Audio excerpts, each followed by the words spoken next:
Captain America: A Brave New World. Yes, now everyone's been hearing about the rattles. Is it good? Is it bad? Is it just okay? And I'm here to tell you, it's all right. It's good. I liked it per se. Let's just get right into it. So Captain America: Brave New World follows Sam Wilson finally taking up the mantle, and now, Harrison Ford's character, Thunderbolt Ross, he's trying to figure out some conflicts, trying to figure out what the heck to do with the Eternals. The Eternals plot with the Sentinel Island, yeah. Finally we're addressing that in this movie, which is it's about time, right? I mean, I don't know how many, geez Louise, it's been about 5 to 6 years since Eternals came out, right? So now finally we know what the heck is happening with the Sentinel that came out of the ground. And yes, so the marketing with this movie was, Red Hulk versus Captain America.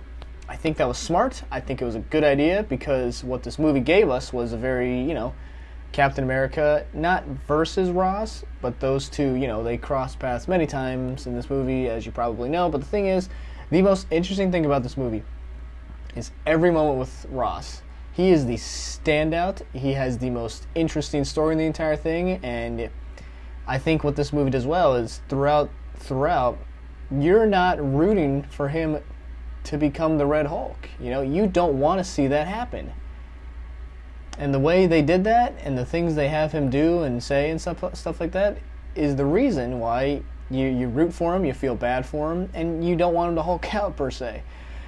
But of course, the marketing tells and shows us differently. But regardless of that sense, this movie has it's relatively interesting. Okay, there's a lot of different plot points that I actually really liked, and then there's a couple little things here and there, mostly with some secondary villain issues that I didn't quite care about as much because I don't think they put as much time into it.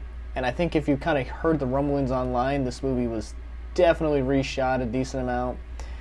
So that being said, with what they got from their reshoots and whatever the heck they had to do to it, I think it's pretty. I found myself pretty entertained.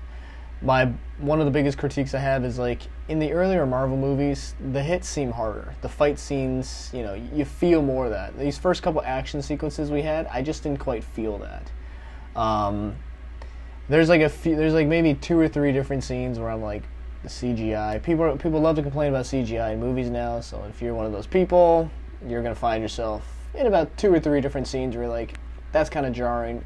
And it was per se, but you know what, it doesn't ruin a movie for me completely. But overall, I think if you liked Winter Soldier, I think if you enjoyed Falcon the Winter Soldier as well, I think you'll find some enjoyment in this movie. I think there's a lot of good things in it, and overall, I found it relatively entertaining. So if you're looking for a movie to put the MCU back on track, I would say this is a good step in the right direction. So overall, how does this fit into the whole multiverse? I'm not exactly sure yet. But at least we know who Captain America is and kind of what we're working towards, I think. So overall, Captain America: Brave New World, pretty good. I liked it. Good addition to the Captain America name. So overall, if you want to go check it out this weekend. I think overall, I think you have a good time. So thank you for watching, and we'll see you in the next one.